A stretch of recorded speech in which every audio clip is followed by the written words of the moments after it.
Oh, hey everybody, how we doing? Of course, I didn't forget. Don't you worry. And a couple of technical issues, a long drive through, and away we go. Oh, look at that! It's all aglow. Hey everybody, welcome. The following has been filmed before a live studio audience. I hope you guys are doing well. Hope you guys are doing great. Is that my sister? Nope, it's not my sister. But you look like my sister. Either way, you should be on the talk show. Anyways, guys, how are you doing? Hope you guys had a great Thanksgiving. Sorry, it has been, I've been a little quiet, but I've been busy. I had a home party that just couldn't be beat, Thanksgiving dinner. Had a couple of shows. Hope the city of Cohoes heard my shout out, or in this case, my shout out about how they handle their events in a city that's like the fourth largest in the area, and for some reason they couldn't pull together a soup and stroll. Bunch of knuckleheads. You know that I love to hear where you guys are from. We are going to do some cards here tonight. Fighting a cold. That's really what's going on there. I had to irrigate a little bit.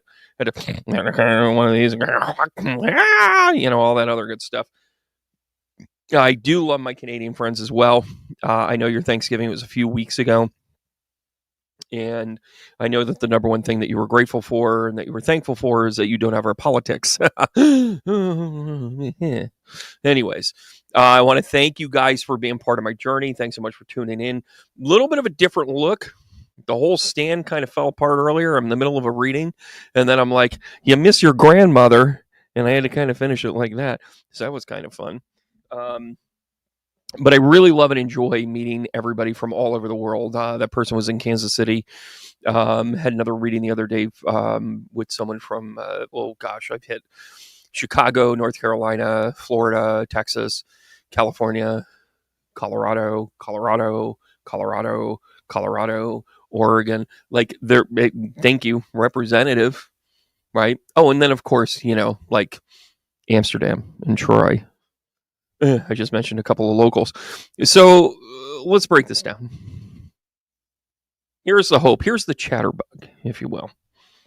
Here's the chatterbug. Hello, Catherine. Oh, and by the way, I have to do my shout outs before I do my chatterbug here. So I hope you guys like these little things that I call these things. Janet, thanks so much for tuning in. Thanks for, keeping everybody down. There we go. Haiti, I hope you're doing well. Debbie, good to see you. Lady Ann, as always. I mean, how can they all get it wrong, or something will play out for him? Yeah, we're going to address that there, Ash, and then Michelle, good to see you. So how do we approach it from here? I'm grabbing these other, new names. Julie, good to see you. I love that you guys chatted up there, and jump into this. And start. Boy, you guys are having a great conversation before I got on. Thanks so much. I'm glad you did. I'm glad you were a little bit of the entertainment value. I will give you 0.5% of everything that I've gotten. Here is your nickel. Thank you so much. We just have fun with this. Holy Toledo. So we're gonna roll down here a little bit more. Linda, I see you there. Natalie, again, thanks so much for not being my sister. And Phoenix Night Rose, thanks so much. I did get your message. I've got some things in back channels working right now. Trudy, thank you so much. Vicky Mima 4, I kind of like that. That's a shout out to your kids, I think. And Nessa, great to see you. Shar, welcome. Kat, definitely. Dawn Data, Las Vegas, welcome. KJ, Denise, Judy and Melissa and Catherine and Paula and Aaron and, oh gosh, you guys are great. Sprout, good to see you. Cynthia. So we got some usual suspects. We got some new people here as well. Joselandi. I'm digging the name. Chris, good to see you. Long time no see. TBR to Circle Up Music Psych podcast. Oh my gosh, who is this? Who is this? I'm going to go here. Can't wait to circle up. Cool. Hit me up. You know what to do. KJ, great to see you. All right. Sandy, good to see you. Cynthia, just making sure I got everybody. Aaron, I love your name, even though I kind of half say it wrong. Anyways, Come here. Come on in. What the last month has showed us is it's a little too orchestrated. What I think we can honestly kind of say and really kind of, oh, yes, I got you. BBR, I got you. I know exactly who you are now.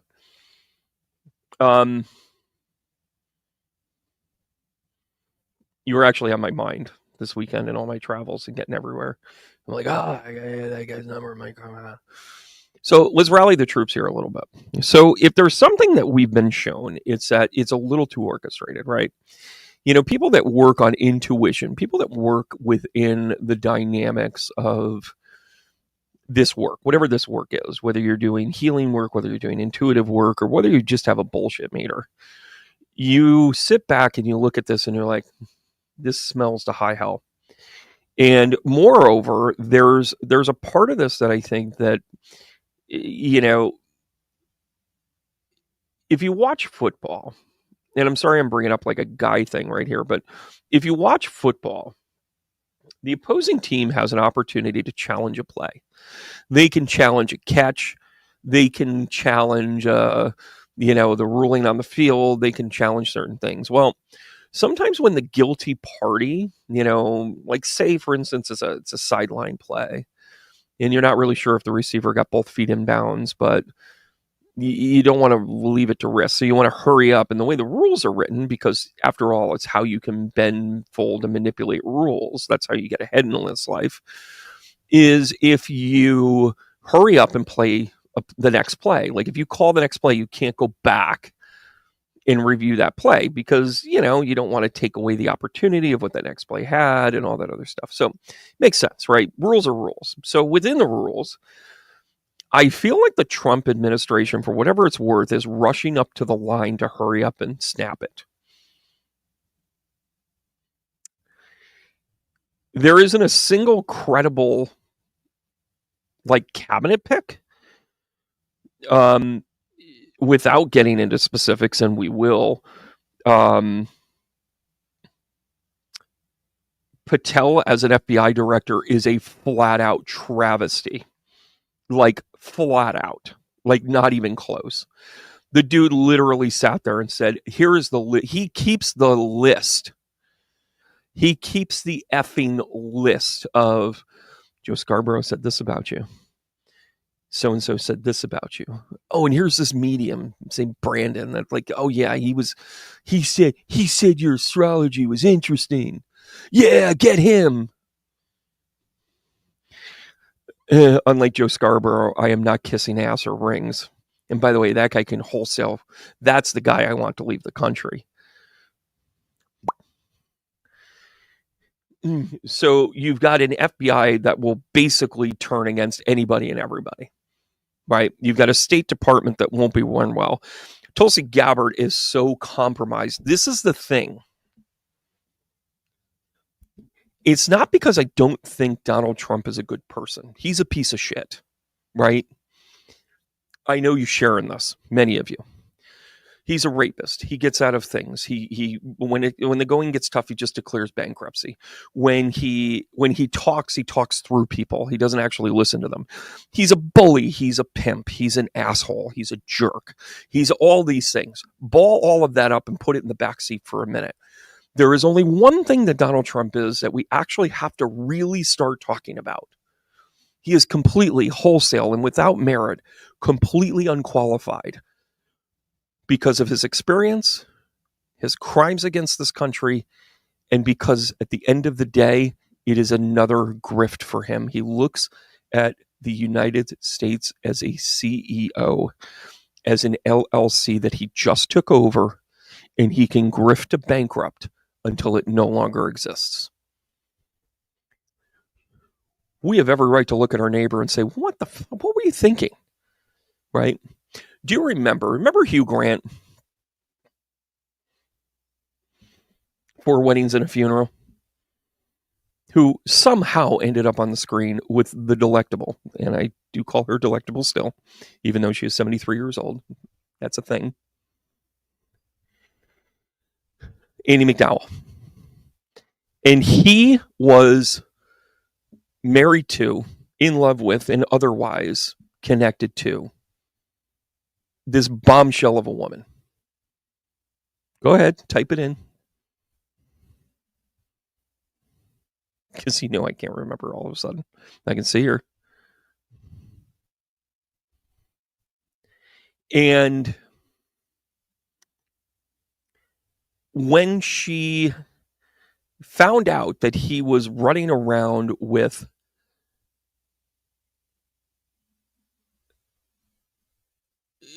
prostitutes, malcontents, drugs, the whole 9 yards, he had a scheduled talk show to promote. Liz Hurley, thank you. Thank you. Yeah, I wanted to call her Elizabeth, but it didn't make sense. But Liz Hurley makes sense. Anyways. So here all of a sudden, he's scheduled for a talk show. And he gets on the thing, and Jay Leno, who had been behind in all of the ratings until that moment, like David Letterman, The War of Light Night, I love that story. I love those stories behind it. Jay Leno was killing it because David Letterman was killing it up until then. He had stupid pet tricks. He had all the New York people. He had Broadway. He had celebrities. Not that he didn't out there, at the Tonight Show, but the Tonight Show was kind of the old, right? On comes Hugh Grant. And he sits down to an applause and he kind of, I like them with external plumbing. He sits down and he was like, how you doing? Like, how you doing? Everybody's applauding and everybody kind of starts to hoot and holler it. And sure enough, the first thing Jay Leno says is, what the hell were you thinking? That is us getting every single MAGA person on the couch. Every single person that was like, I wasn't sure till I walked in the voting booth who I was going to vote for. It doesn't matter. Does my vote matter? Regardless and without clarity, there is a competitive balance with this election. Whether that's for some reason, all of a sudden, a whole bunch of people didn't vote Democrat. Come on, guys. We're not stupid. Or at least we're going to tell you we're not stupid, but you're going to say you're stupid. Because that's all you got. That's all the bullies got. So when you sit and by the way, how was your Thanksgiving? How was your MAGA family? How was the one that sat there and went, hold on, I'm coming back, don't worry. Here I am. Sorry about the delay. When the weather gets cold, they're telling me that it freezes a little bit. And I'm here to tell you that it is the software and the technology, which is why we're kicking tires on new software and technology tomorrow at 11:30. I hope they're on time. But how was the turkey this year? And by turkey, I mean the jerk that shows up with a MAGA hat and goes, it's my favorite hat. It's my freedom, and I'm going to wear it wherever I want, including to your house. How's the stuffing? Because they haven't assimilated the idea that their crudeness, their rudeness, and their otherwise miscontent with anything of our belief system or what we hold true is just beneath them. And then so is our kindness. I mean, what is Thanksgiving but an act of giant kindness to your family, right?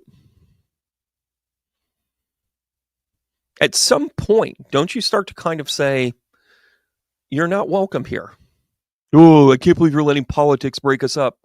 It is not politics that is breaking us up. It is your moral compass. Because for whatever reason, you looked at that asshat and said, that's my guy. Was Kamala flawed? Sure as shit. I can point out all of the flaws. I can even tell you that given a solid candidate from a Republican Party, it would have been fine.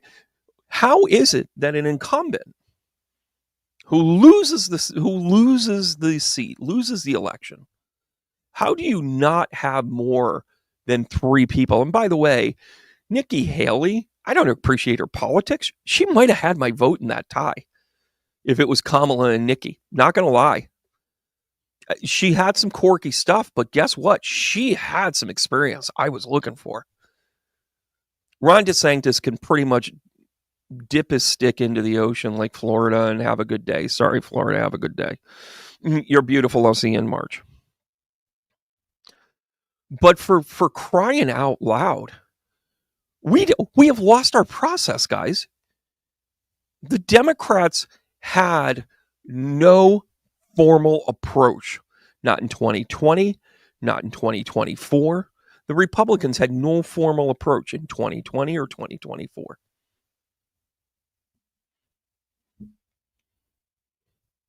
It's the system that's screwed, guys. I mean, our system was designed so assholes like that don't get elected. But for some reason, our Supreme Court kind of went, oh, is this a Tuesday? We don't do rules on Tuesdays. But what about him being a convicted? Does it really say that? Does it really? Well, the American people should say otherwise, which is the exact reason why half of the asshats, and by the way, when I say asshats, I mean make America great again, asshats. That's what I'm talking about. Are literal. Oh, and by the way, those of you that comment on my bias, welcome to the planet. By the way, maybe, I don't know, just spitballing here. Maybe the guy that has an insane accuracy rate, connection with spirit, and drives on gut intuition and is in a really good place is warning you and telling you what you need to hear, not what you want to hear. But we've seen this work before, right? This is the one that says, well, you predicted something, therefore it's your fault. You're the one that said it. This is why we're not elevating. This is the reason why we have, Senate hearings about UAPs and we don't actually use any detail. And we bury money even further, which, by the way, is literally the deep state that they're all talking about. We're hiding money. We're shell gaming things.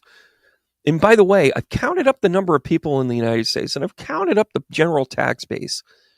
We run a deficit every single year, and we make it up by printing money. Now, if somebody wanted to take office and say, we need to kind of wrap our arms around this and figure that out, that would be a businessman. We don't have a businessman. We have somebody that has been corrupt, bankrupt. He's bankrupted himself. He's bankrupted people he's done business with. He has Russian oligarchs in his back pocket. He has people that will answer to his very whim. He has people that have gone missing out of nowhere. He has people that say, oh, they're really nice when they're actually so nefarious that they themselves were committing the crimes right in front of him and he never stopped them. You can say that he's amoral, but I'm here to tell you that he's building the case for what Nostradamus called the third. Now, I know the title of my thing here. What did I call it? Why Trump Won't Take Office.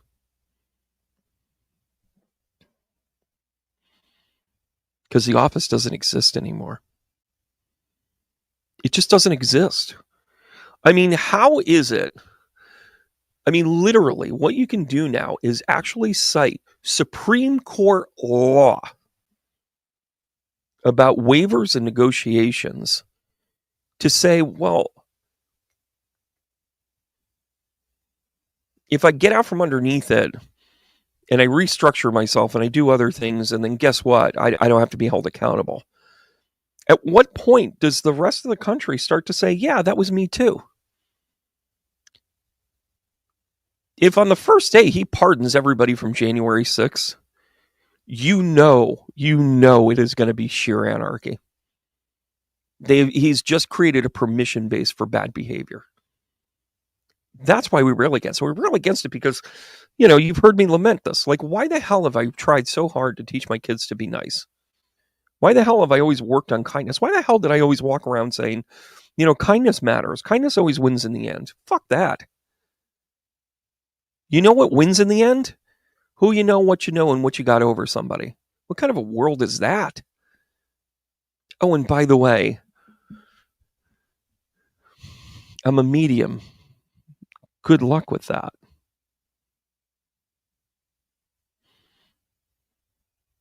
So if knowledge is now the game, if experiential learning is what will bring us to a place of either being able to reconcile our debts or being able to say to ourselves, like, who are the good people, right? Have we not just been looking around at each other going, what in the God's green earth are we living in? In 2020, maybe we celebrated too much. Maybe we did gloat a little bit too much, but I wasn't gloating because it's like, boo, put the thumb on him.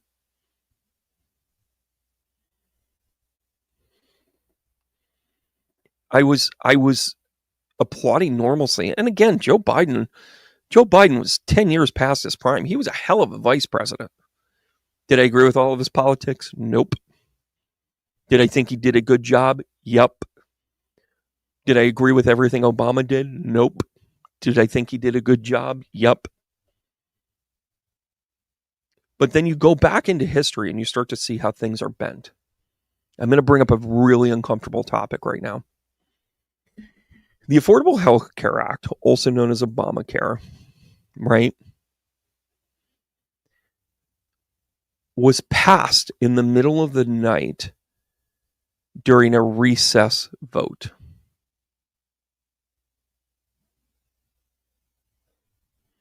I want you to remember that when he's shoving the likes of Tulsi Gabbard into positions, because that's exactly what he's planning on.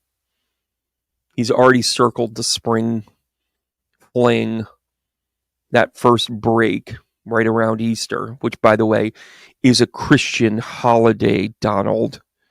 It is where Jesus came and was crucified, died and was buried.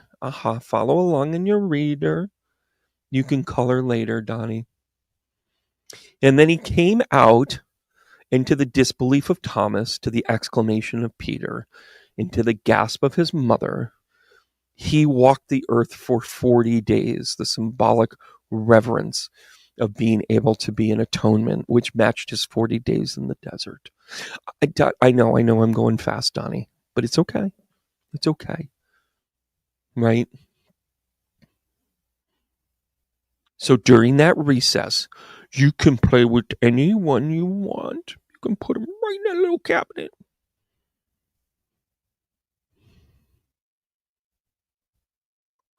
He plans to shove every single shit-assed appointment through during the April break.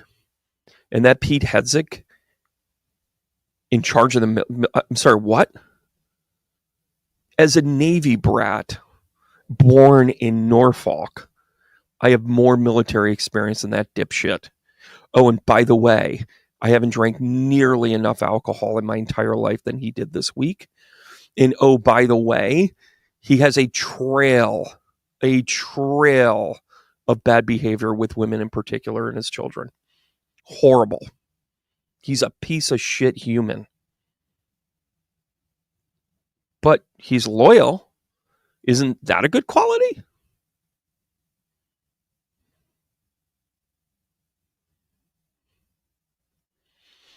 I think Donald Trump had the plug pulled on him. I think when they told him that his usefulness is gone, because he's always been just a useful idiot,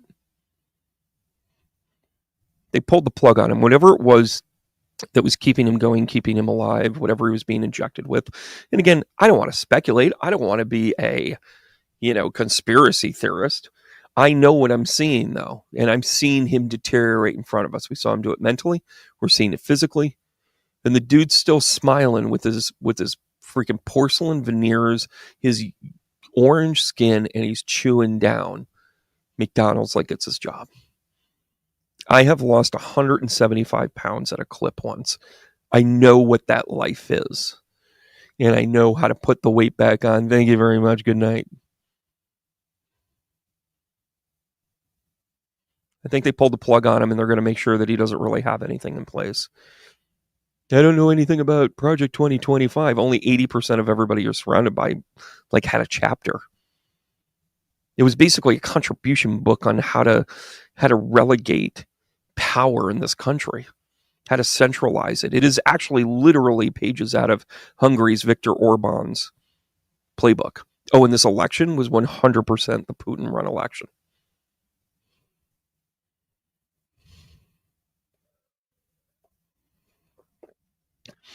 Meanwhile, he's talking about all the tariffs he wants to put on everyone. And if you've ever taken a basic economic class, you would know how tariffs work. Now, tariffs, and by the way, this is something a lot of people don't know. Part of the reason why we are in love with the pickup truck in the United States is because of tariffs. In the late 60s, Lyndon B. had a lot to do with, and then up to and including Nixon, had a lot to do with the promotion and the production of trucks in the United States. And you're like, oh, whatever. Where the car companies were like, listen, you're sending in these cheap Toyotas and these, Volkswagens, and meanwhile, and there's a reason why I pulled out those two cars, because Japan and Germany, as part of their kind of like, we'll let you get back up on your feet again. We're going to do open trade with you with the cars. And then because of a technicality, Detroit, Motown, went, did you say anything about trucks? And then they turned around and they went, you know what? We're looking here in the paperwork, and you're right. We didn't say anything about trucks. So Chevrolet and Ford and Chrysler all kind of looked at them and said, could you maybe put a tariff on those trucks? I was like, well, I don't know why not. I mean, listen, we'll give them the cars. We'll let them get back up on their feet. But having a truck is useful. It's utilitarian. And then the car company said, no, it's mainly an American. Chevy F10 or Ford F10. It's ram tough. That's my Sam Elliott. And sure enough, they put 25% tariffs on anything that Toyota, Volkswagen, anywhere else in the world would have been taxed to the hilt. Oh, and by the way, Jeep, it's funny you should bring up Jeep. Jeep actually had no taxes on it because of their service during World War II. They didn't actually have a non-utilitarian product until the 1970s, and then that's when they said, we should really kind of take this to market. And that's where the Jeep and the Wranglers and all that other stuff were born. But I digress. Back on the trucks. So the truck sat there at about a 25% tariff. That's a lot. And by the way, just to recap, tariffs are things that consumers eventually pay for one way or the other. It might be imposed to the shipping company. It might be imposed to the manufacturer. It might get imposed at the dealership level. But wherever it is imposed, it always gets passed along to the consumer, you. So if you want any of these, you're going to easily pay 25% more. Now, the United States and American truck companies, vehicle companies that put out trucks, realize this, so they would have a healthy margin on all of them, up to about 18 to 20% higher than what they would have normally done in a competitive environment. You were still cheaper than the foreign domestics, but guess what? You were making a healthy profit.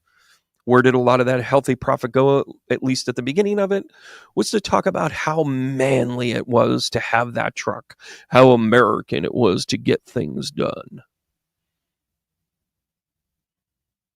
And the car companies blossomed. If you look at how much money Chrysler made with cars, it was virtually nil. But when it came to trucks, their profit margins soared. So how do you manipulate tariffs? And how do you manipulate profit like that? Don't you think Donald J. Trump has skin in the game to raise the tariffs as he backs companies? And by the way, he didn't divestiture anything. He broke every single civic rule of being the president. He knows exactly what's going on with those companies. He knows exactly what is going on with that. And oh, by the way, do you know who is the most competitive electric car company in the world currently? Guess which country? Yep, China and Mexico. Who would have a vested interest to put tariffs on electric cars? The name's not coming to me. Oh, yeah. It's a little musky in here. One of the greatest transfers of wealth have gone on whenever there is chaos. That one's for you, Elon, who, by the way, based on Project 2025, should be getting his walking papers any day now because he's an immigrant.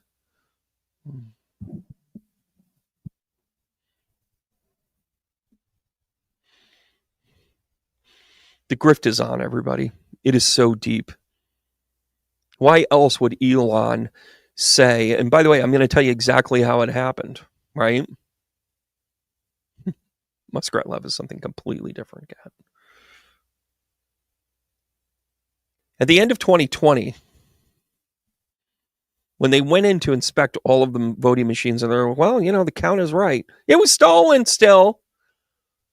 They got the codes, they got the datas, they got everything. Of course, they were going to be able to go back in because you have technology people at the beck and call of Trump. It's how he won the first election. He manipulated everything on social media. Now he's got Zuckerberg going in there and kissing the ring.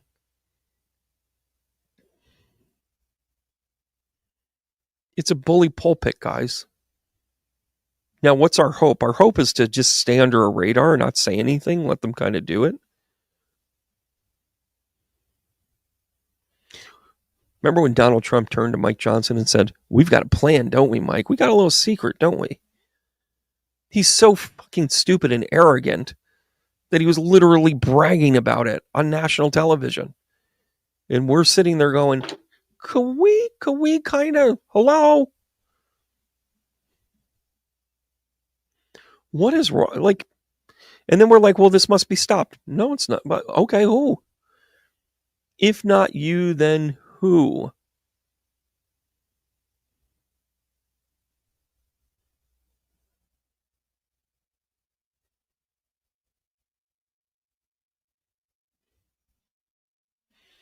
There's a dynamic that we have to start seeing. Rochelle, I'm looking forward to connecting tomorrow. By the way, us mediums and people that have YouTube channels, we have a very specific and a high work ethic, and none of us like the mornings. True story. We'll work in the morning, but we don't like it. I actually get a lot of writing done in the morning. My mind is fresh. Everything smells like oranges. Just making shit up now. The coffee's good. But at some point, what's the rebellion? Where are we going to stand on this? What are we going to say? What are we all going to stop paying taxes? They're just going to print money anyways. Right? Are we going to turn around and say, and by the way, here's what happens when you put tariffs on other countries. They find other people to buy it. The disparity of the third world countries are no more. Do you know what Putin has been doing since the beginning of the Ukraine war? He's been finding other people to sell oil to. He's been selling it to China. He's been selling it to North Korea. He's been selling it to India. He may have lost some American ties here, but he went from the third most buyer of this stuff and got number 1, 2, and 5 under his belt. In an act of defiance, it's kind of like he's literally, Putin developed a pipeline from Siberia through the Himalayas into India and Pakistan for the sole purpose of selling them oil directly. So he can turn around and say, well, I don't really have a lot of supply, even if you did want to. buy from us.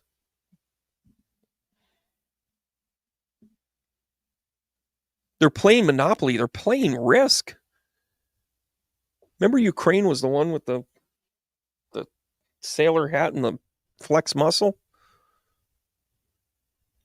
People of Ukraine have just been decimated. And the people of Russia have been commanded. I don't know if you're paying attention to what's going on in South Korea right now, but there are full-scale riots because the country wanted to declare martial law. And the people said, the hell you are. They went to the parliament, they protested, and it was shot down in their parliament. Would we be able to do that here?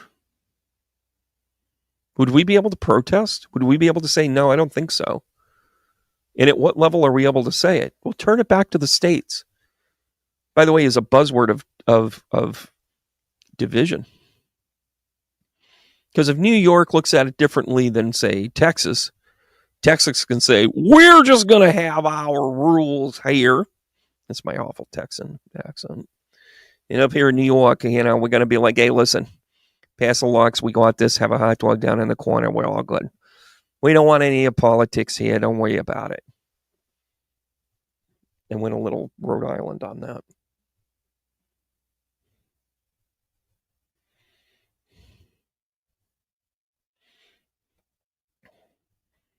Or are we watching a House of Cards? Does it come down to people in our Justice Department and our justice system to look at this and say, that's not okay? You're not following the rules of law that we've known forever.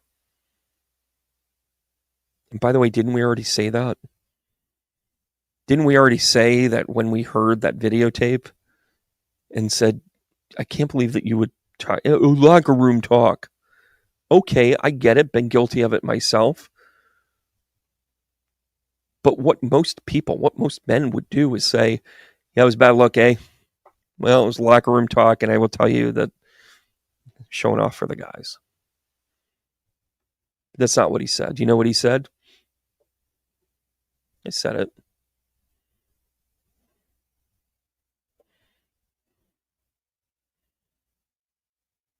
None of our checks and balances have worked. Even our voting structure didn't work. They've circumvented everything. So does it come down to free will? Does it come down to, well, am I in survival mode? Am I going to get through this? By the way, Vladimir Putin moved the needle. Move the goalpost. That's their favorite thing, guys. Move the goalpost. It is no longer legal for you to go at a green light. What the hell kind of shit is that? Green lights have meant go forever. Oh, not in a red car, Brandon. Where's that written? Well, the Supreme Court just upheld it, so there's that. What? Moving the goalpost is the only thing they do well. They just make shit up as they go along. They're the kid that's like, hey, do you want to play a new game? Have you ever watched the movie Basketball? Fantastic stuff. Just a fantastic thing. Where they're literally making up the rules as they go. Oh, yeah, well, I could psych you out. And if I psych out, I get a point. What kind of shit thing is that? Right? They move the goalposts. You know what this is going to boil down to? Can we resist? You know what it's going to come down to? That police officer that gets an order and says, I'm not going to go in there and arrest this guy. He didn't do anything wrong. It's going to come down to that judge saying, I heard what you had to say, but that's not the rule of law.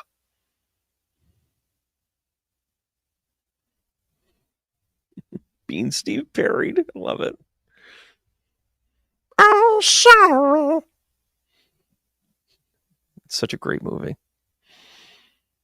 Another great movie, I think, is really reflecting to this time.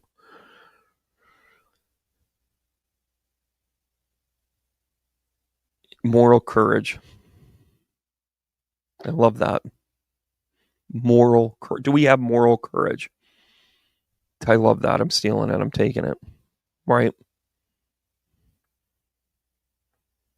Do we have the gumption, the gall, the guts, the balls, the whatever you want to say, to stand up and say, no, that's not right?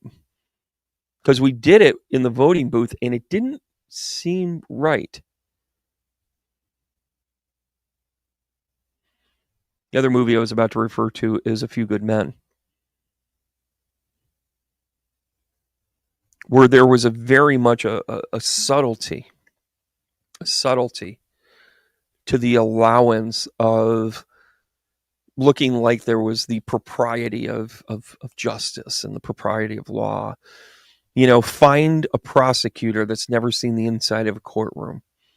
Have him work to a plea bargain because we don't want any of the facts to come out.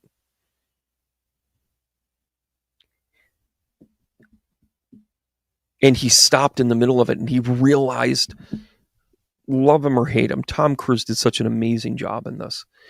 Because the point that he realized, he was chosen because he was not of good moral character. He was about getting out to the softball field. He was about playing basketball. He was about getting his due and getting out. He even said it.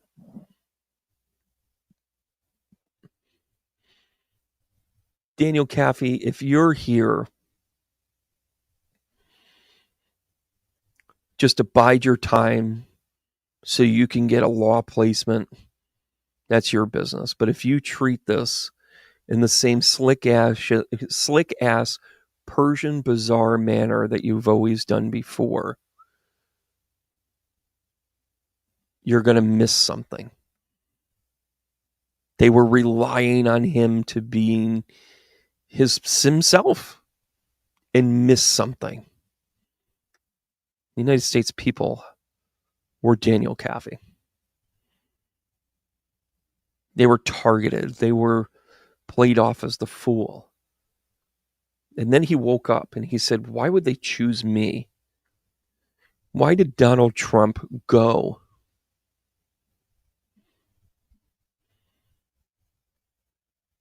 and target the Republican base? What I'm about to say is going to get canceled. He chose the Republicans because they're stupid and they've been conditioned by the likes of every single right-wing talk radio show host since 1990. He had a primer from Rush Limbaugh to Blaze TV to Levin. I mean, these guys are just,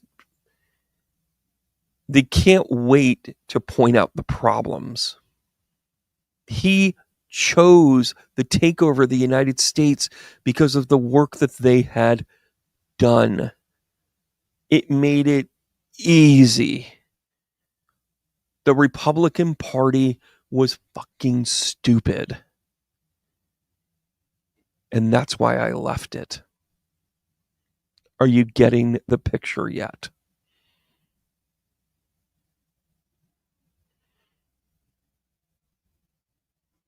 Why did they choose to target that? Because it was a safe place for hate. Because it was a safe place for the Klan, for the Proud Boys, for the immigrant hating, no good, nasty behaviors that would be justified. Your body, my choice, rally cry bullshit. Donald Trump not only isn't in my party, he's not in my species.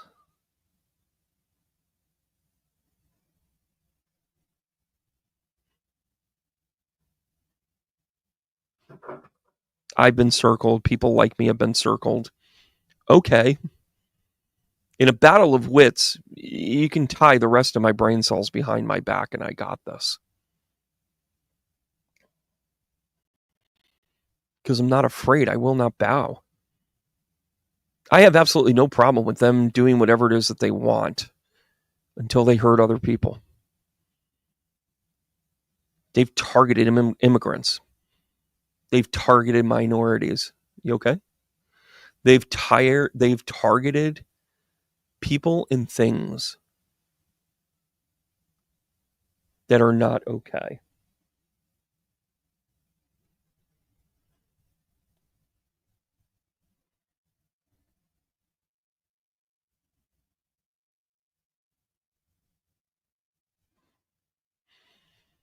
Basically, every protective class has been insulted. 82% of the entire United States population he insulted. Veterans, minorities, handicapped, women. He took a swing at every single person because he could. Because you know why? When he said that veteran right there, I don't like veterans that get captured. We were always taught that it was the most admirable thing to do, was to sacrifice yourself. By the way, watch a couple of clips from Saving Private Ryan. Cranston, the one who was, oh my God, why is my brain sideways here on this one? Bryan Cranston. When he's not running a meth lab, early in his career, he played a lot of action bits, where he'd be like, important acting, but he wasn't a star. And in Saving Private Ryan, he is Breaking Bad. Thank you. Jesus, I'm having a day. He plays the soldier. And by the way, when I say this, you're going to know exactly who he was in Saving Private Ryan.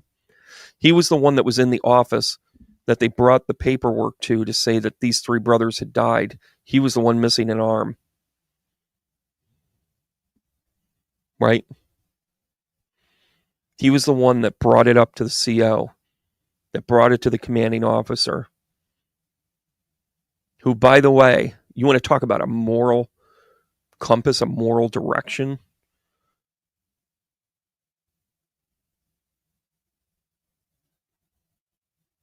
Yeah, the Joe Rogan flip. By the way, hey, Psychic Sleuth, let's do a show on Joe Rogan. That'll be fun. And that commanding officer pulled a letter out of a book that he had on his shelf. He didn't have many books. He certainly didn't have many letters. He started to read it. Dear Mrs. Bigsby, I'm going to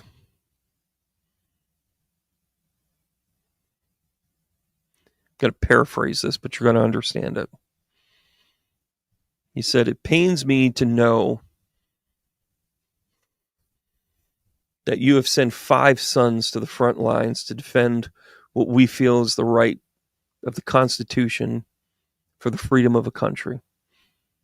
Yet your loss are pangs that go hard and deep to not only the formation of this country, but now to the root of your family.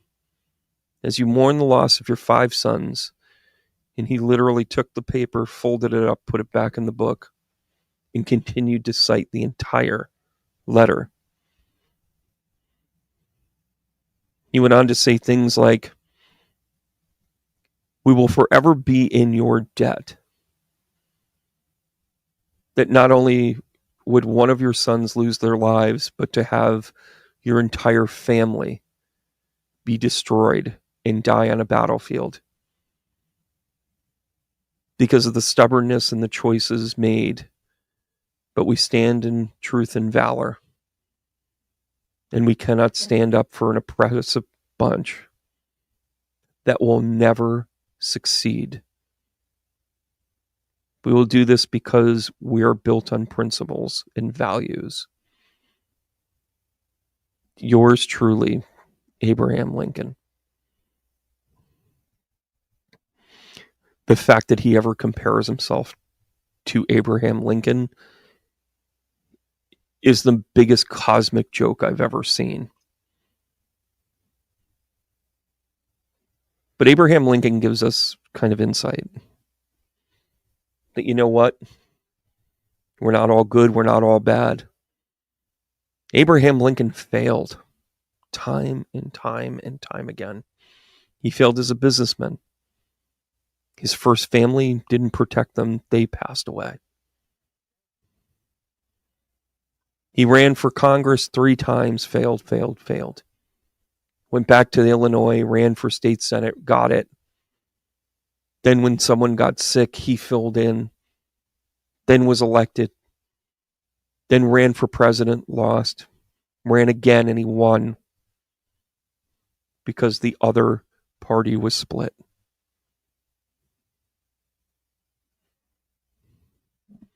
Yeah, do like and subscribe and all that other good stuff.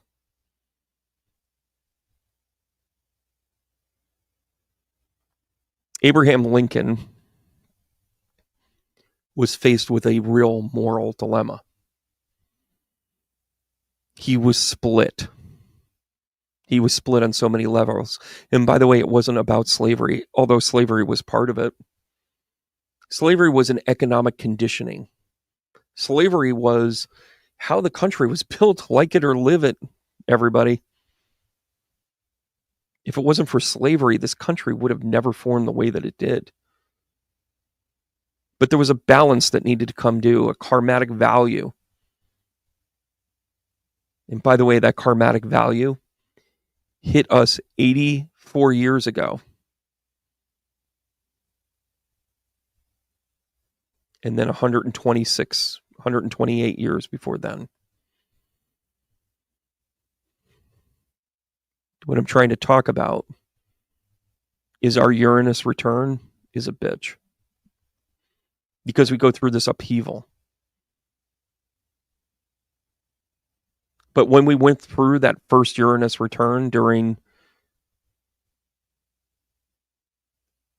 the Abraham Lincoln tenure, he was still basing it on a moral character because the choice that he had to make was between the Native Americans and the slaves.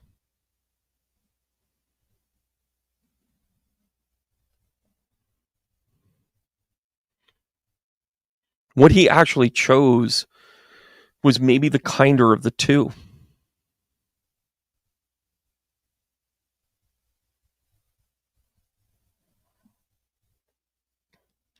Well, thanks for watching.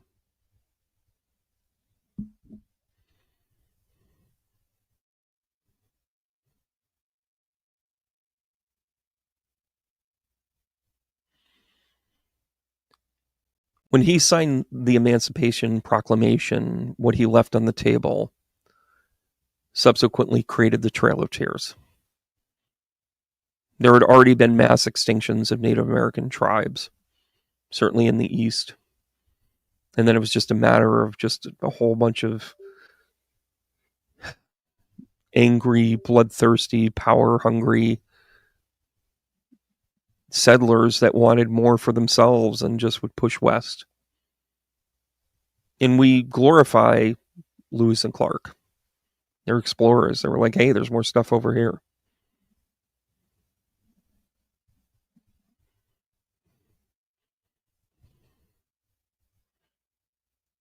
So as much as Abraham Lincoln freed the slaves because he actually felt like it was their problem, their fault, their challenge to right that, he didn't like that we called them inhuman. We didn't like that we discounted them at 3/4 or 3/5 of a vote. We didn't like that they had to come here against their will and didn't like how they were treated normally. They were like, there is nothing different from someone that is an immigrant coming over in a slave ship to get to a better place. And he picked them up. He did not villainize them. He picked them up. But what he did to the Native Americans was, hey, good luck. I can't really negotiate that. Because the people that were putting that on his desk wanted to create peace treaties all throughout the West. So then it was a safe passage, literally giving Native American states, not just, tribal land, but whole states, and saying, hey, listen, you can have Western Oklahoma.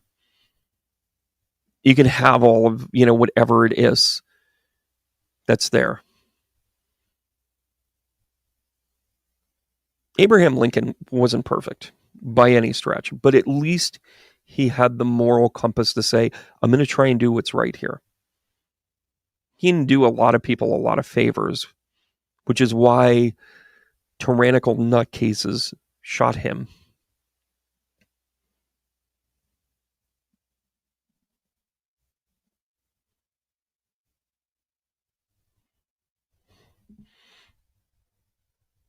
Yeah, those treaties were broken. We are a horrible fucking people. Donald Trump is just the figurehead now. Hell, I mean, if you want to go down the lexicon of all of the great presidents, what is George Washington known for? I cannot tell a lie. I cut down that cherry tree. He didn't even do that. It's a legend. He had a machete or an axe, a small axe, a hatchet. Basically trimmed off a bunch of tree, dead whatever. And the father said, that's not the one you're supposed to do. You're supposed to do the other one. He goes, oh, I can't tell a lie. I trimmed the wrong tree. It was actually the way it went. George Washington was a survivalist. He didn't want the job. He wanted a nice plantation. He wanted to work his crops. He wanted to not die a pauper. And he wanted to move on. How is that great?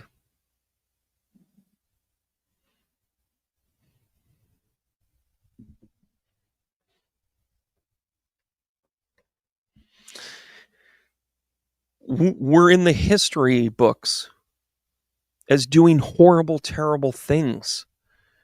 Jimmy Carter couldn't negotiate with terrorists. And I'm not saying that's necessarily a negative, but he still couldn't do it. He's the one in charge. And then Reagan had this Iran-Contra scandal where basically his entire administration was using it as a grift to get paid off and get contractor money. And by the way, in the 1970s, in 1972, Nixon's House, because they didn't have the Senate, but they had the House, passed a law and a rule that people could act basically as mercenaries, contractors for the United States government, which was the turnover policy of the United States government out of Vietnam through Laos. And by the way, Laos is still to this day an absolute train wreck. We did nothing to help Laos. It was a war in Vietnam, but we trashed Laos along the way. So instead, this law allowed us to be able to manipulate it and say, well, we're going to hire mercenaries and send them in and take care of stuff. So now they're non-sanctioned bullies. But remember that, because then when we got into the Reagan administration, they used that exact same law in order to send people down to Honduras and Nicaragua and bully the likes of every single, like bad guy and bad man that was down there. And I'm not saying they were good. The people that were here, that were the stewards of the land, that invited us to their table when we were starving, we pushed them off the continent. We are a piece of shit country. And every single time we try and correct it, every single time we try and do things to try and equalize it, it gets called DEI, it gets villainized, it gets affirmative action, blah, blah, blah. Why do they get a reservation? Oh, they get a casino. Because there is no reparation for being a piece of crap. There is no reparation, Donald Trump, that you could ever do. There is no positive that you can do to overcome the damage that you're doing. Because it is vile, it is pervasive. And in a moment of honesty, it's always been our country.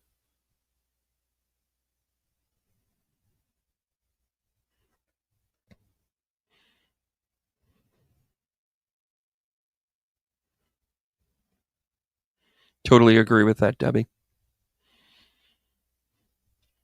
So once again, somebody in a Republican position manipulated the system so the hostages would get released just days after the inauguration, if I recall correctly.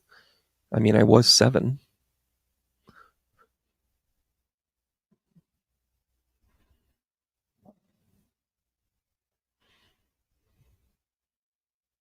Meanwhile, the people that were here, and when I say the people, I mean the inhabitants. I mean the people that were working the land, the people that were showing us a seat at the table. We treated them like fools. We turned around and said, "Thanks for the corn, but this is mine."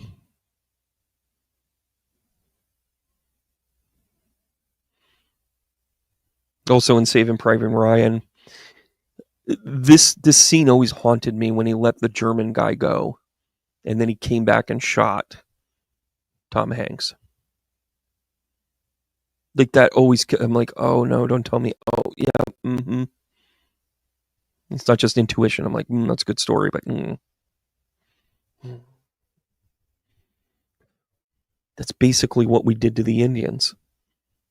And by the way, the Indians is in like every Native American here. Play What If for a minute. By the way, that's my smudge going crazy. Play What If for a minute. Right? 1492, we sail the ocean blue. We find a little island in the Caribbean. And we say, "This is America." Then we send over some other people and throw up on the Mayflower. And we get here to Plymouth and we don't really make it, but we're like, hey, maybe we can kind of come back here. Then we send more over and settle Jamestown. It was kind of a good union with the British. We were like, yeah, we still dig you. We're here for you. We're colonizing for you, Britain. We fooled them, at least for a couple of years. But we had good working relationships because we were outnumbered, because there was some sort of balance of power. And then once our technology advanced, we were like, hey, you there with the hatchet. All of a sudden, our technology, our numbers, our diseases took the advantage to the Native Americans. And oh, by the way, it happened in every single country in North America, Central America, and South America. Brazil speaks Portuguese because Portugal, which is like the 14th largest country in Europe, settled Sao Paulo. And then basically said, we're here to the other side of the Amazon. To this day, Brazil has never been explored fully. It's just been arbitrary lines that they took it.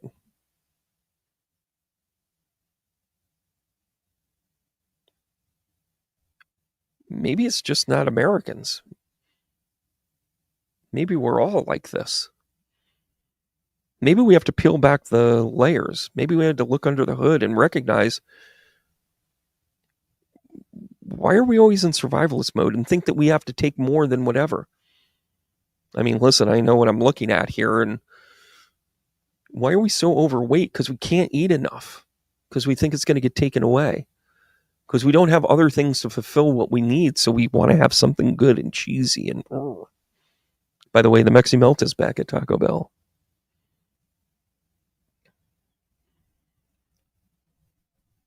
But we do these things to hurt ourselves, to hurt our land, to hurt the earth, to hurt one another every chance we get, and think that we're up. We've got a leg up on people.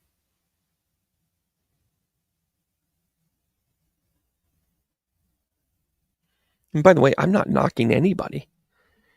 I'm just pointing out that we have this long systemic history.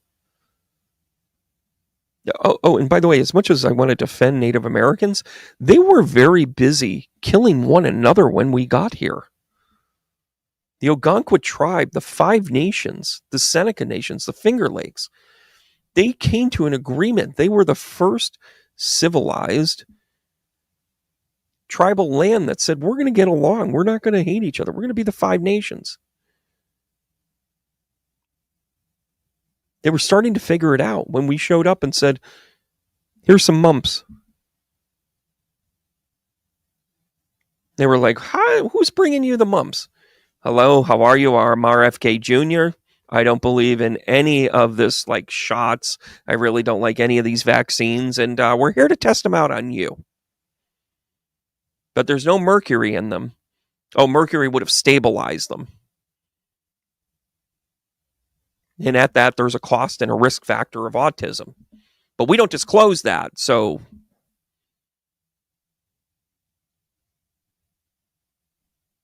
the blankets with smallpox. Yep. Don't you see that we are repeating every topical thing that this country has ever faced? Don't you get that this is a cycle? Whether you're talking about vaccinations, see also the 84 years before we became a country in Jamestown. Uranus returned at the foundation and the Declaration of Independence. Move that ahead and forward, and all of a sudden we have the Emancipation Proclamation.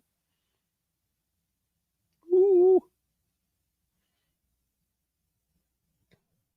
Then we move ourselves to World War II. And now we're here in another Uranus return of an 84-year cycle. What does Uranus return mean? It means that you look at what works and what doesn't work, and you rebel against what doesn't work. But we don't understand what works because we're too busy breaking it. We are so obsessed with the problem, we don't work on the solution. Think about that. How is it that Nancy Reagan said no to drugs while we paid for wars in South America? We're two-faced. We don't exist to the righteous. We're really not a good people. This cleansing, this idea that we need to make America great again is a complete fallacy because we was never great. We weren't even pretty good. And as much as I believe that Donald Trump isn't the solution, he's a catalyst and he doesn't even realize the good he's about to do.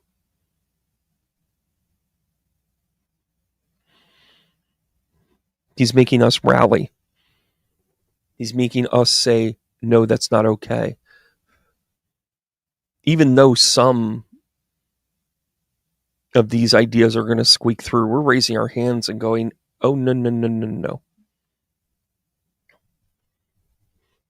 Or at least objecting, whether we're effective or not.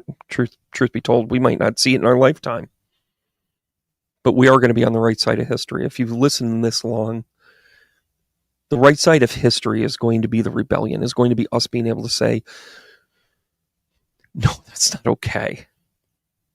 It's not okay to look at immigrants and say, screw you. We sucker punched them. We sucker punched them. That's the problem I have in this.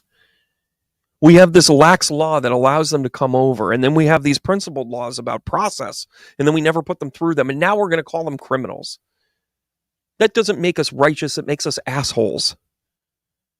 We should be focusing in on the fix, and by the way, there are some people that come over the borders illegally. There are some people that come over and need our help solely and can't give us anything right now in return.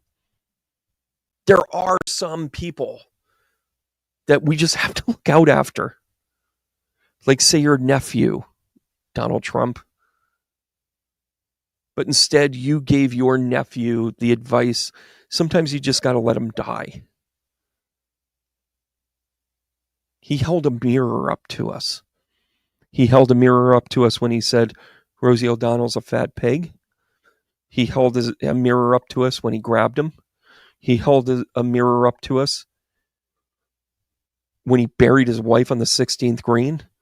He showed a mirror to us when he pushed world leaders out of the way so he could be at the front of the picture. He held a mirror up to us when he said, no, there's a technicality.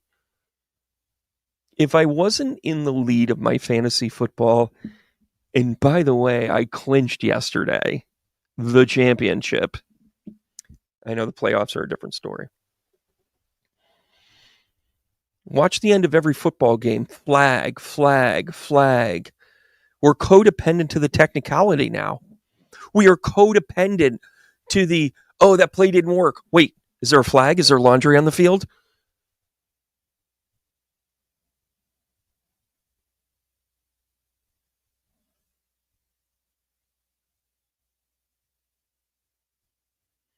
If you do any subsequent digging on Donald Trump, you find out one red flag after another.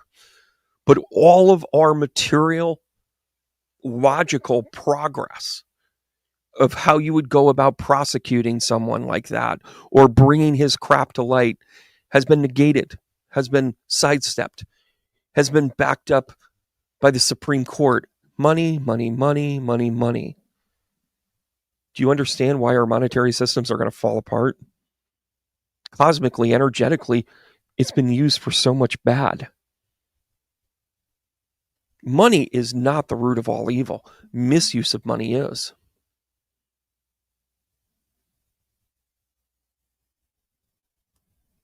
Tracy, you might be onto something there.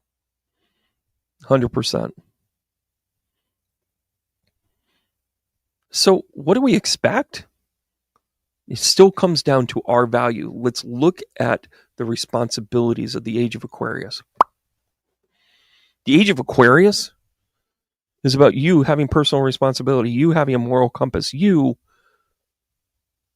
saying to yourself,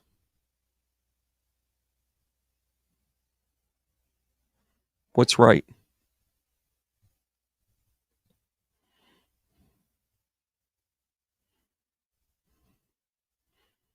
Because this isn't about who's in power or who's in charge, because that's falling apart.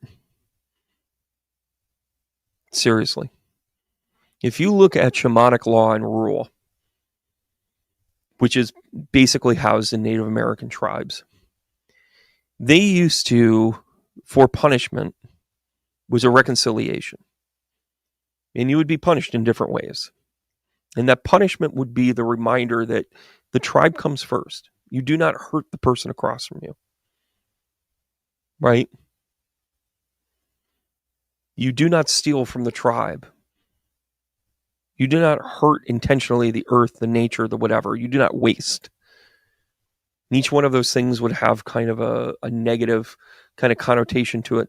But it wasn't punitive. It was rehabilitation always.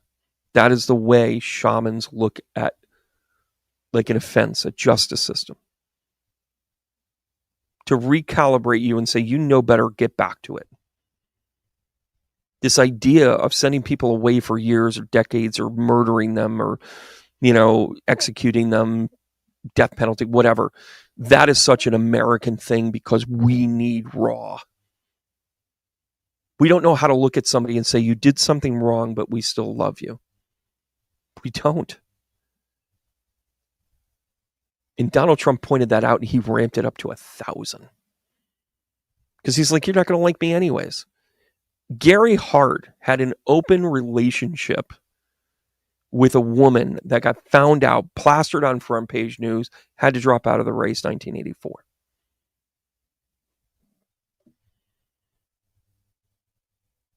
His wife knew. It was a conversation at the dinner table from time to time, but it was not an accepted practice. We judged the shit out of him and we kicked him out. Now we have a guy that literally had top secret documents in his bathroom. And people from around the world visiting him and handshaking him and saying, hey, you want to see a file? And we literally just went, he can run.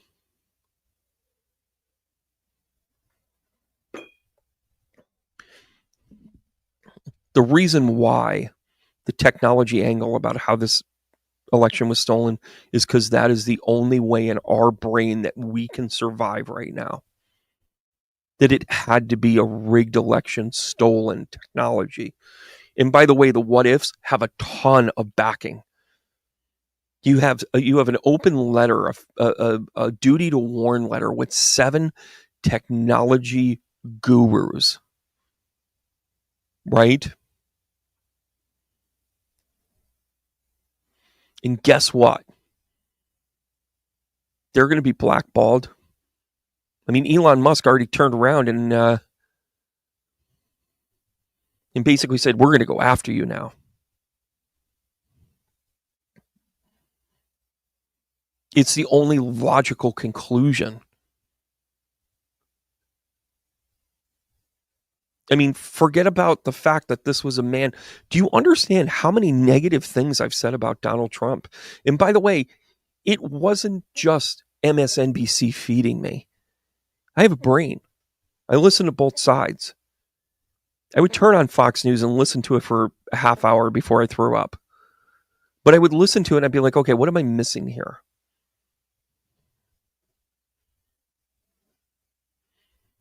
He brought in Elon Musk because he could provide the technology that he needed to change the vote count in total. I said it. Well, Brady, you're a conspiracy theorist. Nope. I'm just going to start saying shit and not be held accountable, just like our commander-in-chief elect. I can say whatever the hell I want. Hell, I could go to Fifth Avenue and shoot somebody in the face and not lose any votes. Brandon, I can't believe you just said that, because you hold me to a reality. This guy's not reality. He has no equal, which is why everybody is chasing him.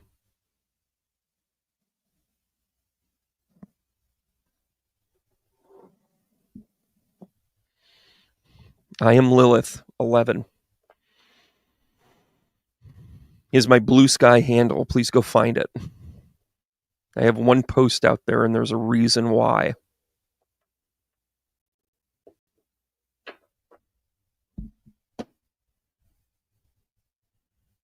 I know you're loving this right here. Yes, I got a little candlelight action going on. Right? I probably shouldn't do that with the... That's how my smudge is working here. You think Putin pushed him to accept Elon, huh, Debbie? All right.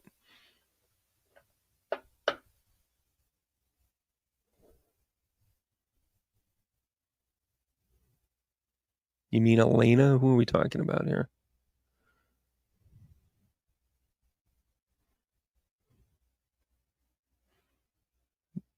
Yeah, Psychic Sleuth, we'll connect here.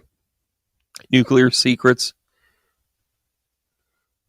Yeah, Barack Obama got crucified for wearing a brown suit. Right.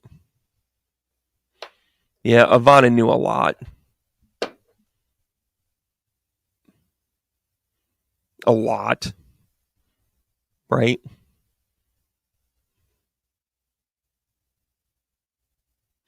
Yeah, Diva, I want to bring this up. You bring up a really great thing here about how it's a sin on our soul.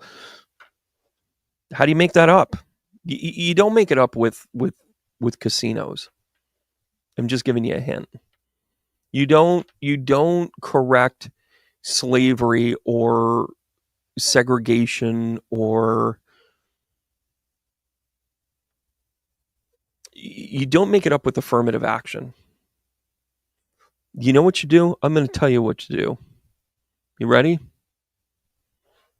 Stop taking a census and counting how many brown people there are. Stop looking at how many Hispanics there are. Quit looking. I'm even going to say gender, guys. I'm sorry. I know that that's something of like, oh, well, why do we do this? You know, we've got to keep some equality here, blah, blah, blah. It's the only way to track it. That is the fear. If you discriminate against a person for their race, their color, their creed, their whatever, and not hire them based on their performance of the job. In other words, judging people for the content of their character and their ability to do the job. I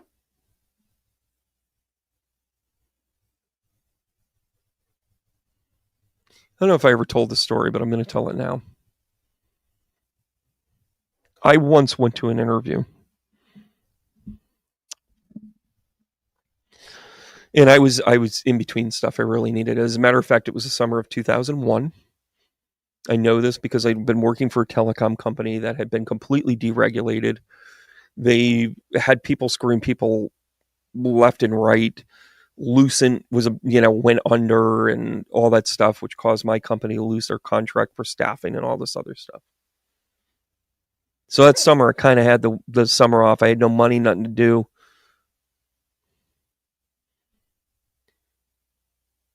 And I went on interviews and I talked to people that would have offered me jobs down in New York. I would have, yeah, I wouldn't be here had I said yes. We'll just say it that way. But I remember going into this one job interview and there were like three of us in the waiting room. There was a guy that I knew there and he had played, we played basketball, pickup games. And his name was Nevin with an N. And everybody called him Nini, and it was, he had a street name, the whole 9 yards, but we played ball like well together. And I was the blonde-haired, blue-eyed guy in the room, and he was not. He and I went to the same school. We were literally in probably half of the same classes, and he always got better grades than I did. I'm just going to tell you, he got better grades than I did.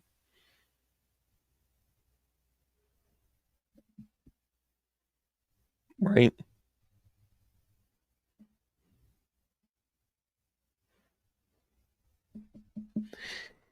And I watched him go in for the interview, and it was one of those things where, like, you got like 20 minutes with him, and then you got callbacks.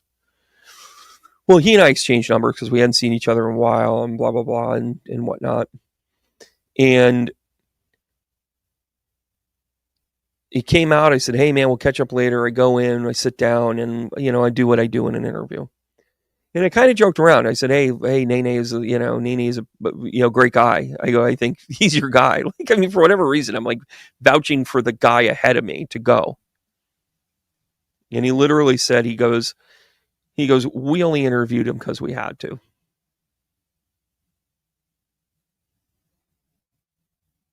I'm sorry, what? And he was like, "I'm only joking," because that's what you do when you say something so egregious.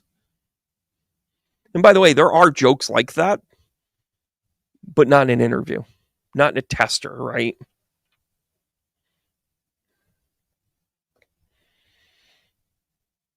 And sure enough, I got the job. And I accepted it. And I sat with it. And I hadn't worked in a little bit, so it was kind of like, what a godsend.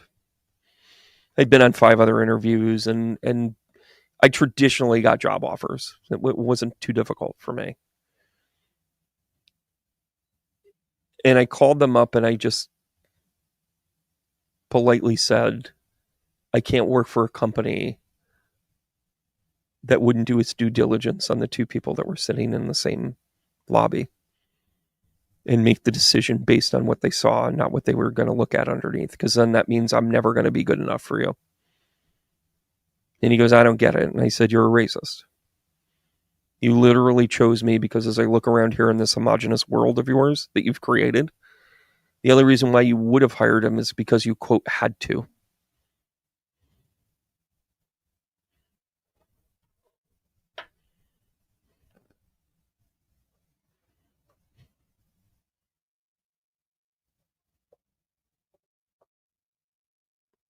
I didn't work for another month.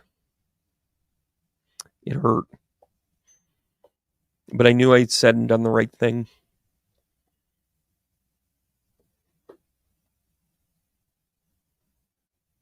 And by the way, Nevin tunes in every once in a while, I think. He certainly follows my page. And he ran into me some years later and he goes, man, he goes, I never got a call back from those guys. And I said, no, I don't think you will. They told him what happened. He said, why wouldn't you go work for it? He goes, that stuff happens all the time. Like, he acted like it was no big deal. And I go, dude, I'm fighting for you. Like, So that's why you felt that way when you voted for Kamala. And then a woman said, well, I like Trump. And you're like, dude, I just voted for you.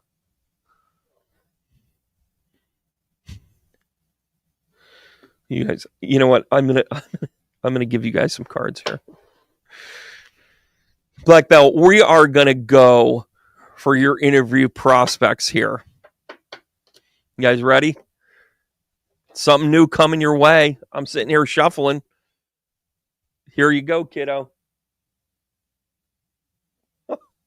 You're going to brag about it. You're going to come on here and you're going to say, guys, I got it. It's going to be better than what you thought about. And by the way, you're going to do the right things. The Emperor is a sign of stability. It's Aries. So this tells me you got to go for it here, kid. Hope you don't mind the Snoopy cards. Hope you don't mind them. I'm going to turn these bad boys over here. Judgment. You're starting to pick up on yourself here a little bit. That maybe, just maybe, you have to recreate yourself for this new thing. Because the Judgment card isn't just judgment. It's actually redefining yourself. Discernment, the 2.0. Oh, and by the way, you're going to like this. This next job is going to be a good one. It's going to be for a long time. They're going to appreciate you. You're going to appreciate them. I think I gave you the timing on this. This is in the new year. You do know that, right? Oh, and by the way, guys, just in case you don't know, if you haven't picked up on this, they actually have a really cool event coming up on New Year's Eve. And by the way, I hope I don't freeze here. I probably am. Then we're going to go down here. By the way, this is the last chance that you have to get one of those really cool gift cards. I don't offer them for long because honestly, I only want to sell so many of them. I don't want too many of them out there. But on New Year's Eve, I'm going to be doing an event that will be meditation at midnight. It's free, but you can do a little donation. I'm going to do some good with it. And then guess what? The Hermit card comes out. This is an evolution for you, Black Belt. I love it. I really like the spread for you, actually. Should I pull a... I've got so many decks on my... You guys should really see like what I have like on my table here.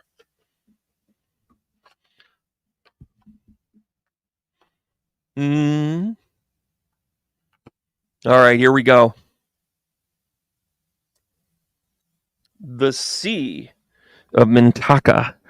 Seeing potential, bringing unconscious to light. I think this is a stretch for you. I think this is diving into something that you hadn't seen before. Maybe it's in healthcare. Maybe it's in logistics of some kind.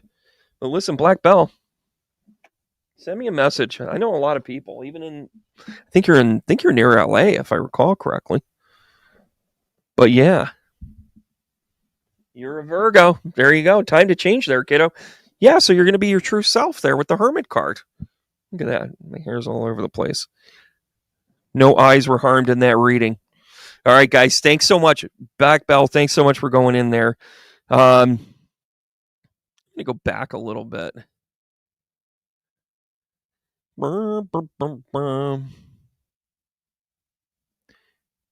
KJ, thanks so much for putting that one out there. These cards are for you. Yeah, so I am Lilith 11.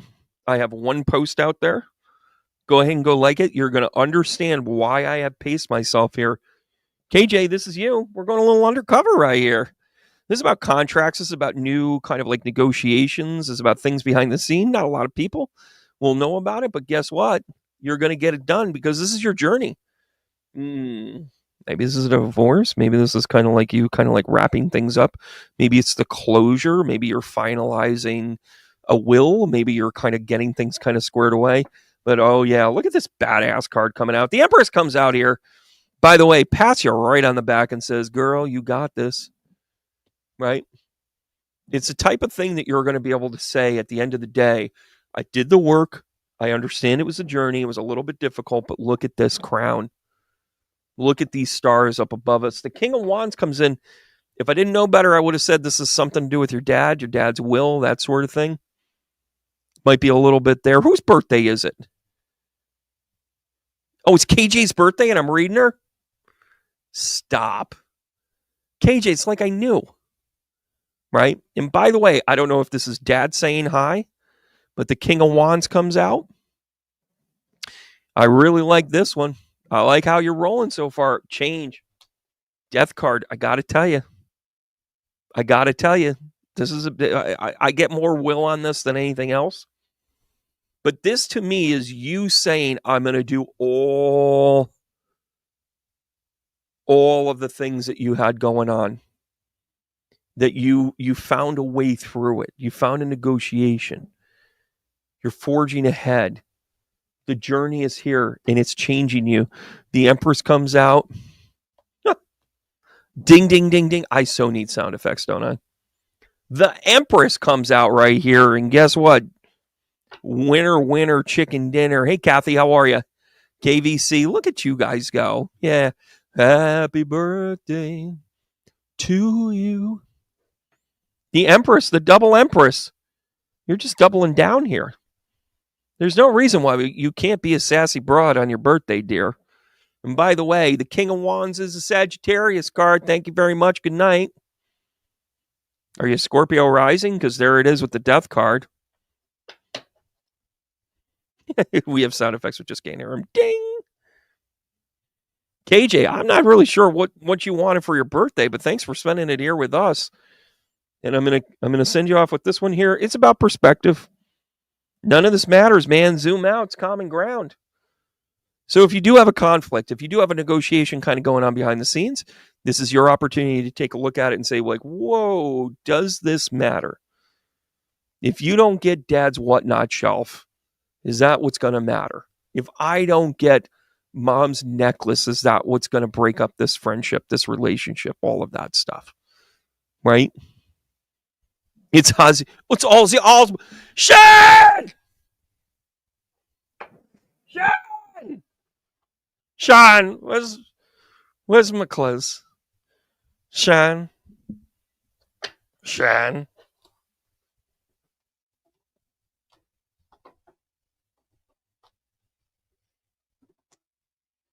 KJ, crazy. But that's how it goes. Millions of people singing their woes.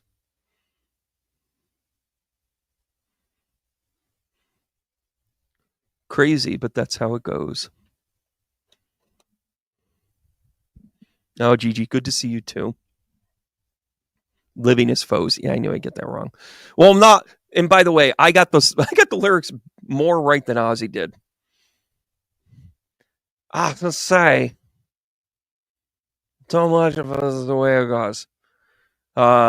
Woodstock death card. Yeah, you called it out there, Kat. Here we go.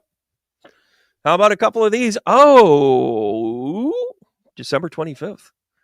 This is December 22nd, 21st to the 2nd to the 30th. It's also known as the Jesus card. It is the Carpenter. Kat, why stop there? How about a little bit of strength? Oh, yeah, whatever you're going through here, you're building up. You got some perseverance to it, and it's going to pay off. Wow, I dropped these cards like resoundingly again yesterday. Like all over the place. Like we're finding tarot cards everywhere around here. Like, oh, what is this? A tarot card? You're like, yeah, sorry, here's the, toilet paper. Anyways, 10 of Pentacles. How great thou art with that one. Hold on a second. Your expansion here, you're a little bit worried. The 4 of Pentacles comes out because it's a little bit of the FOMO card. It's a little bit of the, oh no, I want to hang on to this. Instead of sharing your gifts, you might be hanging on to them a little bit. Ooh, and I understand why. You have the strength and perseverance because you've had some losses. The 5 of Cups comes out because you've lost more than you've gained lately, and you're starting to kind of get the feel that maybe it's a little bit too much, right? Then the Star card comes out. Cha-ching. The Star card, along with the 10 of Pentacles, is really a message from a loved one right here, Kat. This is about saying to you, like,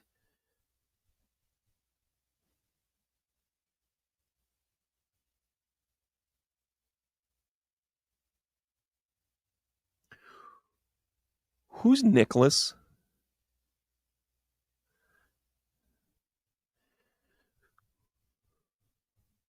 Who's Nicholas who's near Christmas?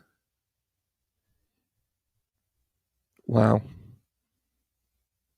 I don't know who this is. Is there somebody that's a Sagittarius Capricorn kind of right on that cusp that either passed during that time, like right before or after Christmas? St. Nicholas, yeah. December 6th.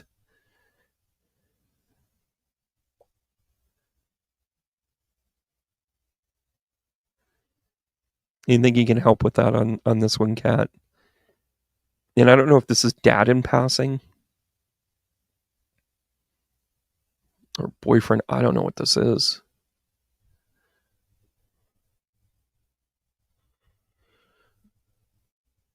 Oh, I know where I'm going to go with this.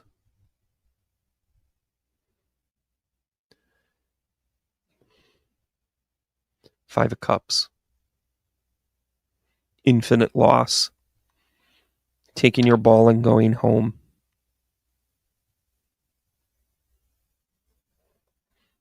The last thing that you want to do is begin to hear tales about dad pulling for you or giving you things because what you really wanted from him wasn't money or fame or a pony. You wanted time. The Ten of Pentacles is the most profound resource card. And resources are money, time, effort. That's where Pentacles comes in. This is also representative for you to find that right kind of soulmate person, because that's the toll that you had to pay to get there to them.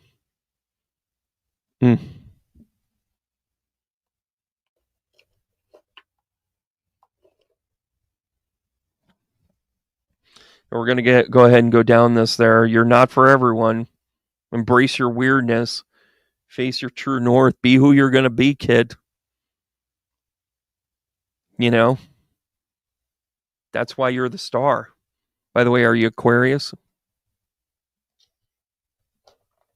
You got Cancer, Aquarius, Leo, and Capricorn well represented here. You got a little touch of Taurus, but I got to tell you that Aquarius really comes out here. This is you in abundance. This is you so that then you can see where you're at in this world and know that you're not weird and you're not wrong.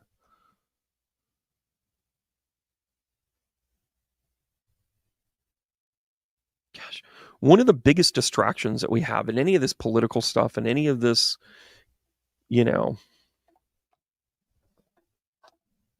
Kardashian world is we think we're not good enough. We think we're broken. Getting the Star and the Ten of Pentacles together, Kat,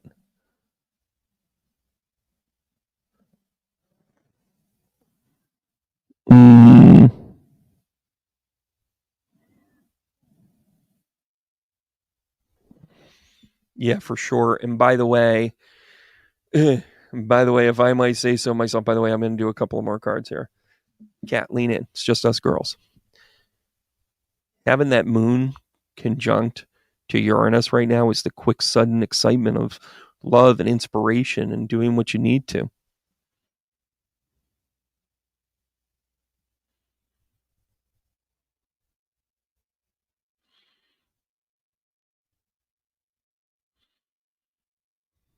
I love when you guys read each other too.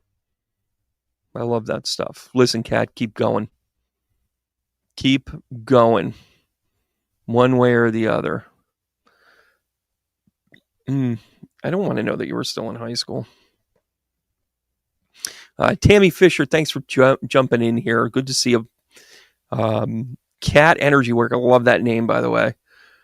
My brain tried to hear that as millions of peaches. Peaches for me. Millions of peaches. Peaches for free. Am I the only one? Cat, how about some decision making here? I'm going to pull up this one. We're going to do a couple more. Two of swords. Two of swords here. Guess what? These two right here, This is about a decision, but it's a decision of the mind.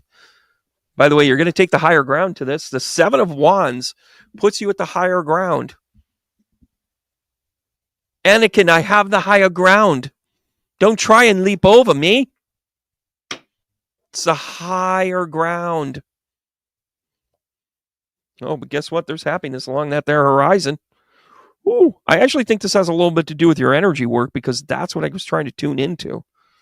So you really bring people back up into harmony here. And by the way, your decision is going to go with maybe the lesser known of the two ideas because the Knight of Cups is a little more immature, a little more new, a little more progressive. But it'll be like, you know what I really want to do is, here it is. The ultimate sin girl, Tracy. That's funny.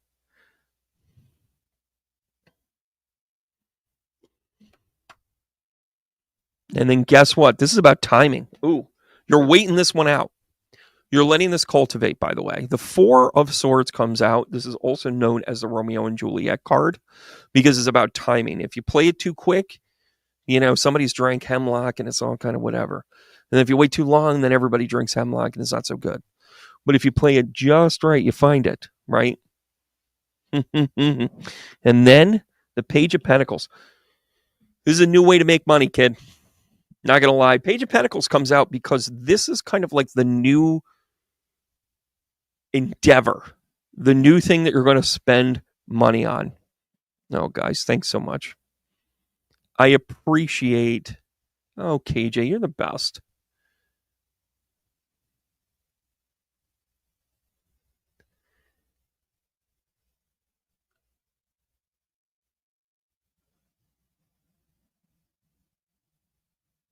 KJ, I'm glad.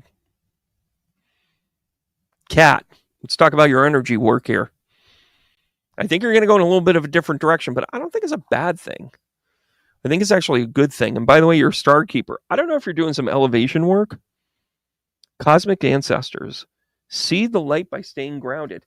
You're it, kid. You're cleaning auras. You're the cleanup crew. You're going to come in and be like, hey, I need to kind of make sure that you okay before everybody else okay. Sometimes you got to put the mask on other people before you put it on yourself. The only time you do that is when you're a light worker and a true one. So you're the only one that you can get away with it.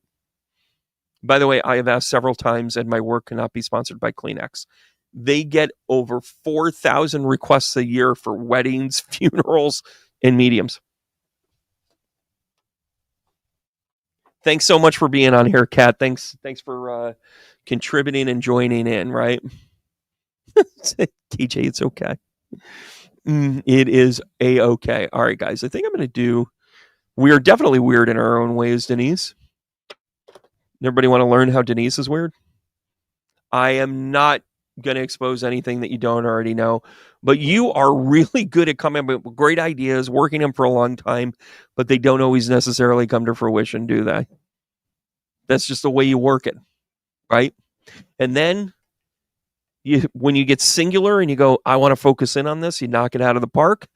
And guess what? You're due for a new upgrade. The Judgment card comes out again. If you've heard me talk about it one time or 100 times, it's actually about you being able to grow. Oh, Eight of Wands. This is about you get into things a little too quickly. That's what that says. But then the Knight of Wands talks about your new action to say, I'm going to focus in on just as one or two things. And then, of course, you get yourself the Six of Cups. This is a new endeavor all the way through. I love Puffs Plus. By the way, type in your favorite Kleenex there. Denise. Nice work.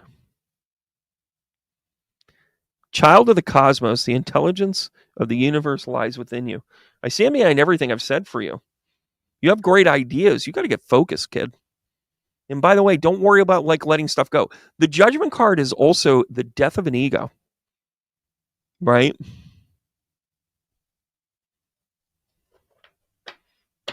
I don't know what AFK means, and I'm not sure I need to know. Not right now. Guys, don't you get this? First of all, I love to do this work. I love turning over cards. I love reading people. I love connecting the dots. I love being with people. I love helping them through. I had a really cool, and thank you for that. I want to share this, and then we'll wrap it up. I had a reading on Sunday night. I was at the Sock and Dogger Brewery. It's a fun venue. Our old friends Jerry Ann and Eric run the joint. Their staff is second to none. They're kind. They're polite. And there was a woman there who, when I came to her, I basically said, "Oh, away from the keyboard." God, it wasn't. I could have instituted all those things. By the way, guys, thank you for liking and subscribing to this. I've noticed that a lot of people watch this video because my views are way high, but my likes and my follows and my subscribes don't always follow that. So please subscribe to the channel. Everybody do that right now. And listen, watch 3 videos. And if you don't like it, I understand if you spend your cachet somewhere else. But in the meantime, I really appreciate it. I really want to get this channel to a place where it gets noticed by some other people, and you'll see what I have in store with that. See also the blue sky. But anyways, so I come to this woman and I connect with her, and really it was a message from her father who had passed, and he was elderly, like 90 something. And he showed me kind of like this little pile of money. And to me, it was like a representative of like, hey, here's your inheritance. But it wasn't a big pile. And it wasn't the smallest of piles either, but it was a pile. And I said, I think your father's really trying to convey here that you're supposed to take this money and start to live. Because for all these years that you were taking care of him, you forgoed the vacations. You didn't do the things that you needed to. You didn't always go to see your friends, or you didn't stay out too late, or whatever. There's real sacrifice when you take care of elderly parents. And I think the message connected to this is, I'm like, you're supposed to go on that trip. You're supposed to be able to go out there. And of course I asked her if she was Gemini, and, Jupiter's in Gemini right now, and, all that other good stuff. And I said, well, she's like, no, but travel is definitely something that I've missed and I really want to get back to. And I said, it's almost like you want to get on the train and go cross country, and go from Vancouver to Toronto and just see a train ride through Canada. And she, oh, wow. I'm on a 65-inch TV. No comment. He's an extra large. So I tell her about taking the the train across Canada, and I said, you almost kind of want to do it almost like this time of the year. You want to be able to see the snow but you want to go maybe change a season where maybe you'll see some snow in the mountains and whatever. And of course I joked around. I said, all right, everybody with me, snow, snow. And I joked around about White Christmas, and you have to sing that when you're on a train and that sort of thing. And she says, I have to stop you right there.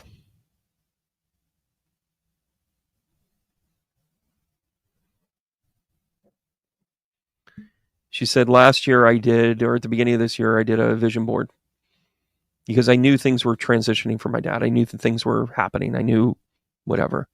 And I needed to kind of get the cobwebs out and start to, live a little bit. And here we go.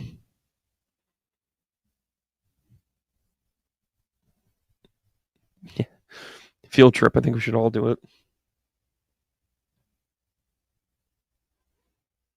And it was inspired because it had a conversation with somebody a week ago, and it just came up as in wow, that's a bucket list thing to do. Wouldn't that be great? And she said, I'm stopping you right there because my vision board literally had a train that went from one end to the other. And I said, I'm going to take a train ride across Canada. And then I show up.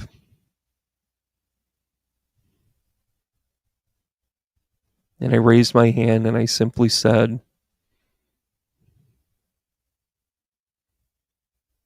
keep going. You mean to tell me the guy that has never met your father, really doesn't know you, aside from when you first walked in here and I said hi, just told you to take a train ride and go on a vacation with this little pile of money, and you said that's what you want to go do?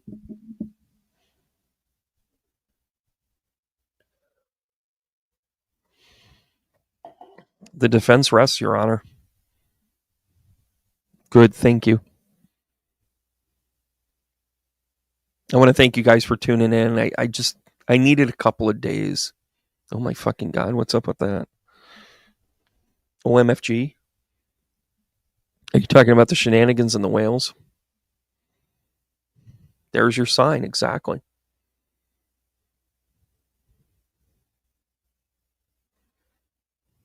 It's all about budgeting, right?